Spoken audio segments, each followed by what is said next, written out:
حضرت عبداللہ ابن عمر رضی اللہ تعالیٰ عنہ بیمار ہو گئے، شدید علیل تھے، طبیعت مبارک میں کمزوری آ گئی، کچھ کھانے کو دل نہیں کرتا تھا، گھر والے بار بار کہتے کچھ کھا لیجئے کچھ کھا لیجئے، نہیں کھاتے تھے۔ بالآخر حضرت نافع آپ کے غلام تھے، ان سے کہنے لگے کہیں سے مچھلی مل جائے نا تھوڑی سی تو میں کھاؤں گا۔ تو کہتے ہیں میں سارے مدینے میں ڈھونڈتا رہا، مچھلی نہ ملی، اگلے دن بھی ڈھونڈی تو نہ ملی، تیسرے دن بھی ڈھونڈی تو نہ ملی، تو فرمانے لگے یار بس چھوٹی سی خواہش ہے، کوئی فرض نہیں ملتی تو رہنے دے۔ کہتے ہیں چوتھے دن مچھلی مل گئی، میں 1.5 دینار کی مچھلی لا کے حضرت عبداللہ ابن عمر رضی اللہ تعالیٰ عنہ کے سامنے جو مچھلی رکھی تو آپ نے لقمہ روٹی کا توڑا تھا، مچھلی کو لگانے لگے کہ دروازے پہ فقیر نے آ کے آواز دی کچھ کھانے کو دو۔ تو حضرت عبداللہ ابن عمر نے روک لیا اور ہنسے۔ کئی دفعہ ہم بھی دیتے ہیں پر ہمارا چہرہ دیکھنے والا ہوتا ہے، اتنے ہم غصے میں ہوتے ہیں دے دیتے ہیں، لیکن جو چھلوٹیں ہوتی ہیں نا چہرے والی وہ گنی نہیں جاتی۔ ہنسے، فرمایا دیکھو میرا اللہ کتنا کریم ہے، وہ مجھے بچانا چاہتا، اٹھا بار دیا جا کے۔ تو خادم اب حکم کا پابند تھا، وہ لیت اللہ تو کر نہیں سکتا تھا، وہ گیا اور جا کے دے آیا۔ فقیر جب سارے محلے سے آٹا کٹھا کر لیتے ہیں تو پھر ایک جگہ جا کے بیچتے بھی ہیں۔ دے آیا، وہ 2 گلیاں آگے گزرا تو میں پیچھے دوڑا گیا، میں نے کہا سچ بتا کھانی ہے کہ بیچنی ہے؟ وہ کہنے لگا جو بھی سبب لگ جائے کر جاؤں گا، آپ نے دے جو دی ہے۔ تو کہتے ہیں میں نے اسے کہا کہ یہ 1.5 دینار کی میں نے خریدی تھی، اگر تو 2 دینار کی مجھے بیچ دے تو آج کل مچھلی مدینے میں مل نہیں رہی، تو میں اپنے آقا کو دے دوں گا، وہ یہی کھائیں گے، بیمار ہیں۔ تو کہنے لگا جی بسم اللہ، مجھے کیا اعتراض ہے، 2 دینار مل رہے ہیں، 1.5 کی مچھلی، اور 1.5 کی بھی کسی نے نہیں خریدنی تھی، اب تو پک گئی۔ فرماتے میں نے 2 دینار اس کو تھمائے، وہ مچھلی اس سے خریدی اور خرید کر کے میں لا کے حضرت عبداللہ ابن عمر کے سامنے دوبارہ رکھی۔ تو فرمایا یہ کیسے آ گئی؟ میں نے کہا حضور 1.5 کی خریدی تھی اور پھر فقیر کو دے دی، اب اسی سے میں 2 دینار کی خرید کے لایا ہوں، آپ قبول فرمائیں۔ تو فرمانے لگے تم نے اچھا نہیں کیا، اب اس طرح کرو 2 دینار بھی اسے دے اور مچھلی بھی واپس دے آؤ۔ عرض کی حضور کیوں؟ فرمایا تم نے قرآن نہیں پڑھا؟ حضور پڑھا ہے۔ فرمایا رب فرماتا ہے لن تنالوا البر حتی تنفقوا مما تحبون، تم بھلائی کو اس وقت پہنچو گے جب اپنی پیاری چیز راہ خدا میں خرچ کرو گے۔ امام غزالی نے لکھا ہے، فرمانے لگے دیا، تو وہ حضرت نافع کہتے ہیں میں دینے گیا، دے کے واپس آیا تو کچھ پریشان تھا، کیونکہ مجھے بھی 4 دن ہو گئے تھے نا تلاش کرتے، تھوڑی طبیعت میں مایوسی تھی کہ اتنی محنت سے میں نے لایا اور آپ نے واپس کر دی۔ تو حضرت عبداللہ ابن عمر نے مجھے قریب بٹھایا، پھر مجھے تھپکی دی، فرمانے لگے پتر میں نے ویسے بھی کبھی جھوٹ نہیں بولا اور آج کل تو میں ویسے ہی بیمار ہوں، ٹائم ہی نہیں، وقت ہی نہیں، موقع ہی نہیں جھوٹ بولنے کا، میں تجھے سچ بتاؤں مجھے مچھلی کھا کے اتنا سکون نہیں ہونا تھا جتنی اللہ کے راستے میں خیرات کھا کے مجھے سکون ہوا۔ تو تجھے تو میری راحت سے غرض ہے نا کہ مجھے راحت کیسے ہوتی ہے، تو مجھے سکون ملا ہے، راہ خدا میں دے، میں نفسانی خواہش پوری کر لیتا تو یہ میرا نفس کل پھر مجھ سے مچھلی مانگتا، پرسوں کہتا نہیں چھوٹے گوشت کی یخنی بھی چاہیے۔ ہم لوگ الجھ گئے ہیں، بہت بڑے قیدی ہیں اپنے آپ کے، بڑے قیدی ہیں، سارا دن اپنی خواہشات کی تکمیل میں بھاگے رہتے ہیں، بڑے بڑے سونے نوجوان۔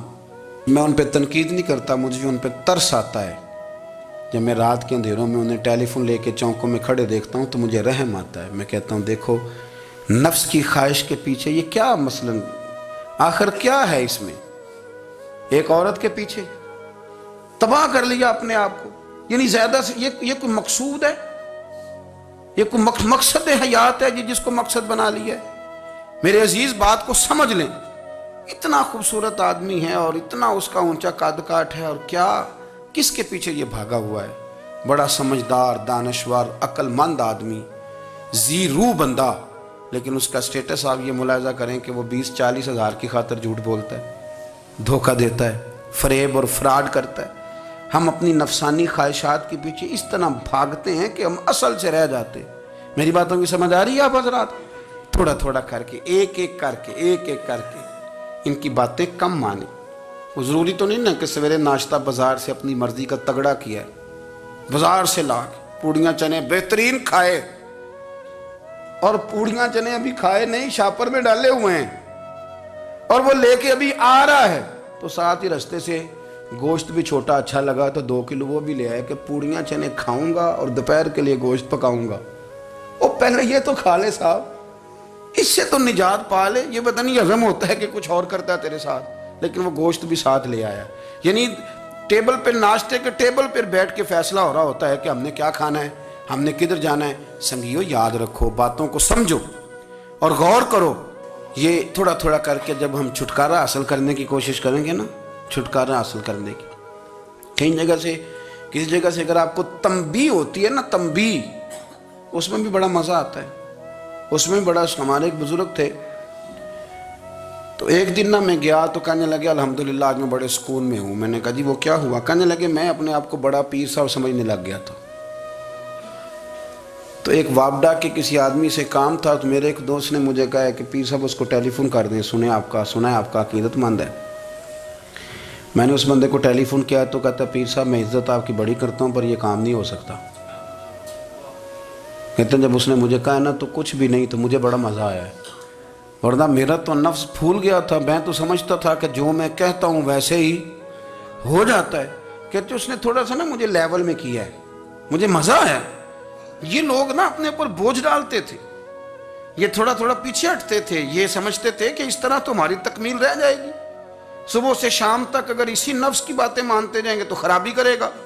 دولت کا نشہ ہے بھائی، دولت کٹھی کرنے والا کسی جگہ سیر نہیں ہوتا، حسن کا نشہ ہے، حسن کا نشہ ہے۔ حضرت ابوبکر شبلی رحمۃ اللہ علیہ فرمایا کرتے تھے جو تیری بیٹی کو خوبصورت سمجھ کے اس کے ساتھ نکاح کرنا چاہے اسے بیٹی نہ دینا۔ حضرت جی کیوں؟ فرمایا حسن تو تھوڑے دن کے بعد ختم ہو جائے گا، پھر وہ اس کی قدر نہیں کرے گا، وہ تو کہیں اور منہ مارتا پھرے گا۔ حضرت ابوبکر شبلی رحمۃ اللہ تعالیٰ علیہ کی بیٹی خوبصورت تھی، ایک نوجوان کہنے لگا میرا نکاح کر دیں۔ آپ فرمانے لگے پتر تو 1 مہینے کے بعد آنا، کر دوں گا۔ بڑی موٹی تازی خوبصورت صاحبزادی، تو حضرت نے اسے دوائی کھلائی، اسے پخانے لگ گئے۔ جو پخانہ کرتی ایک مٹکے میں سنبھال دیتے۔ تھوڑا وقت گزرا تو وہ ہڈیوں کا پنجر بن گئی، مہینے بھر میں دست اتنے آئے کہ کمزور ہو گئی۔ تو ابوبکر شبلی 1 مہینے کے بعد نوجوان کو بلایا، فرمایا ادھر آ تیرا نکاح کروں۔ بچی دکھائی تو وہ کمزور بستر پہ پڑی، فرمایا شادی کر۔ کہنے لگا اس سے نہیں میں نے کرنی۔ فرمایا یہ وہی ہے؟ کہنے لگا جی نہیں۔ فرمایا تو کہتا تھا مجھے عشق ہے، کدھر گیا تیرا عشق؟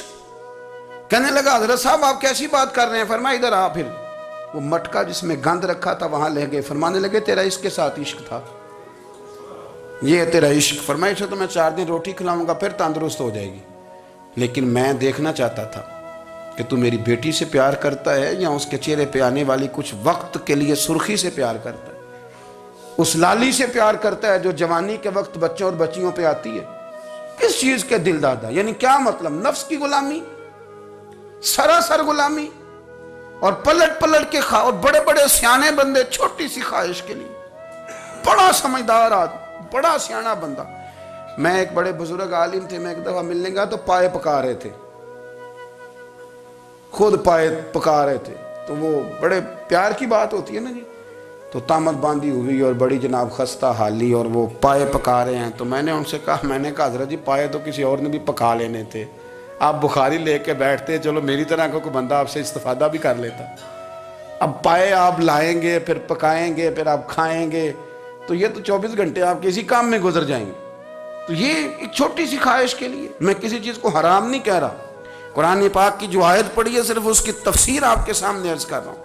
ہماری خواہشات ماں پالتی ہے، آپ کو نہیں پتا کتنے دکھ سہتی ہے۔ میں ان ماؤں کو جانتا ہوں جو بیٹے کے حصوں کی مار بھی اس کے ابے سے کھاتی ہیں، مار کھاتی ہیں وہ۔ ایک خاتون ایک کان سے سنتا نہیں، میرے پاس ایک دفعہ آئی، کہنے لگی 60 لگ گئی سی، کوئی دعا کر دیں یا کوئی وظیفہ پڑھ، ڈاکٹر کہتے ہیں ٹھیک نہیں ہو سکتے۔ میں نے کہا باجی صحیح بتاؤ مسئلہ کیا ہے؟ کہنے نہیں کچھ بھی نہیں، مسئلہ کیا ہونا ہے، پتر غلط نکل آیا ہے، اس کا باپ روز مارتا ہے، آج میں آگے گئی ہوں تو اس نے ایک تھپڑ میرے کان پہ مار دیا، پردہ پھٹ گیا۔ مائیں مار کھاتی ہیں، لیکن وہ پتر جس کو بڑی محنت سے پالا ہے وہ جوان ہوتا ہے تو اماں سے کہتا ہے تجھے چھوڑ دینا ہے، پر جس لڑکی سے میرا ٹیلی فون پہ رابطہ ہے اسے نہیں میں نے چھوڑنا، وہ نہیں چھوڑ سکتی، ہر شے کچل جاتا ہے وہ۔ اماں کبھی لیٹ کے رات کو سوچتی ہے کہ یہ تو میری کل کمائی تھی، میں تو آج بھی اس کے حصے کے تھپڑ اپنی گالوں پہ برداشت کر رہی ہوں، تو یہ کدھر گیا؟ اردشیر نام کا بادشاہ تھا، حضرت محدث ابن الجوزی آج سے کچھ 700 سال پہلے لکھتے ہیں۔ اردشیر بادشاہ بڑا خوبصورت تھا، جوان تھا، بڑا عقل مند تھا۔ اس نے اس طرح کی قریب کی ساری ریاستوں پہ قبضہ کر لیا۔ بڑا عقل مند زیرک تھا، قبضہ ہو گیا۔ ایک بادشاہ بڑا سخت تھا، اس کے ساتھ جب پنجہ آزمائی ہوئی تو اردشیر کہتا ہے اس پہ میرا قبضہ نہیں ہو رہا تھا، اور جب ہم نے ساری ریاستوں نے مل کے اس پر حملہ کیا تو ایک قلعے کے اندر قلعہ بند ہو گیا۔ اردشیر بڑا خوبصورت آدمی تھا، بڑا سمجھدار تھا، تو وہ بادشاہ قلعہ بند ہو گیا، اس نے کہا نکلنا ہی نہیں۔ اب وہ اندر بند ہے، یک بارگی حملہ کیا تو وہ بڑا قلعہ تھا، اس میں بند ہو گیا۔ اس بادشاہ کی نا جس پر حملہ کیا، اس کی بیٹی اچانک ایک دن قلعے کی دیوار پہ چڑھی تو اردشیر کے حسن و جمال کو دیکھا تو عاشق ہو گئی، اور اپنے ہی باپ کے خلاف اسے کہنے لگی کہ اگر تو میرے ساتھ شادی کا وعدہ کرے نا تو میں تجھے رستہ بتاتی ہوں حملہ کرنے کا۔ اس نے کہا میرا وعدہ رہا، تو رستہ بتا۔ اس نے رستہ بتایا اس لڑکی نے، اور بادشاہ نے حملہ کیا تو اس کا باپ قتل کیا، اس علاقے پہ قبضہ کیا شادی کے وعدے پر۔ ہاں نفسانی خواہش بندے کو اندھا کر دیتی، نہیں سمجھ آتی اس کو میں کدھر جانا ہے، اندھا کر دیتی۔ حملہ کیا، اور جب اس لڑکی کو لے کے آیا نا اپنے محل میں، تو پہلے دن شادی کی پہلی رات تھی، تو بستر بچھایا کنیز نے، تو وہ کبھی کروٹ ادھر بدلتی کبھی ادھر بدلتی، تو بادشاہ کہنے لگا کیا ہے؟ کہنے لگی بستر میں کچھ ہے، مجھے تکلیف دے رہی۔ اس نے چراغ جلائے اور جب بستر اٹھایا تو ایک اتنا سا دھاگا نکلا۔